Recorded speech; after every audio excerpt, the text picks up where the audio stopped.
আপনি কিন্তু চাইলে আপনার নিকাবটা খুলে নিতে পারেন, বাইরের হাওয়া বাতাসে আপনার গরুর ভাব একটু কমে যাবে। কেন শুধু শুধু আমাকে বিরক্ত করছেন?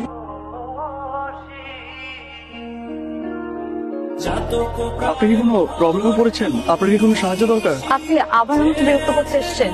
আপনি প্লিজ চলে যান। আপনি সাবধানে থাকবেন। শুনেন, আমার আসলে আপনার সাহায্যের খুব প্রয়োজন।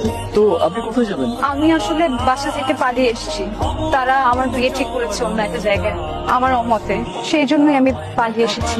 তাহলে আপনাকে কিভাবে সাহায্য করতে পারি আপনি বলুন। আপনি কি কয়েক দিনের জন্য আমার একটু থাকার ব্যবস্থা করে দিতে পারেন? আপনার প্রবলেমটা তো খুবই জটিল। এভাবে মেয়েটাকে একা রাস্তায় কিভাবে ফেলে যায়? এই প্রথম কোনো মেয়েকে দেখে এক দেখে এতটা ভালো লাগছে। তাছাড়া একটা মায়াও কাজ করছে। আচ্ছা, বাসায় নিয়ে যাবো? আপনি চাইলে আমার সাথে আমার বাসায় যেতে পারেন।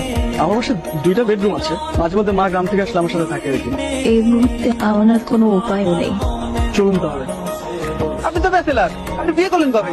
আরে এবার ছুটি দিয়ে বিয়েটা সেরে ফেললাম আর কি। আপনি এখানেই থাকবেন। কোথায় যাবেন? আমি বাইরে একটু খাবার দাবার নিয়ে আসি, আপনি একটু এদিকে রেস্ট টেস্ট নিন, কোনো সমস্যা নেই। আমি রান্না করতে পারি। আমার বাসায় রান্না করার মতো তেমন কিছু নেই। আমি বাইরে যাই, না হলে এখন আমাদের খাবারগুলো নিয়ে আসি, আর কিছু বাজারে নিয়ে আসলাম সাথে। বাইরে আপনি মনে হয় জামা কাপড় আনতে ভুলে গেছে, কোনো জামা কাপড় আনি নিতে হবে, তাই না?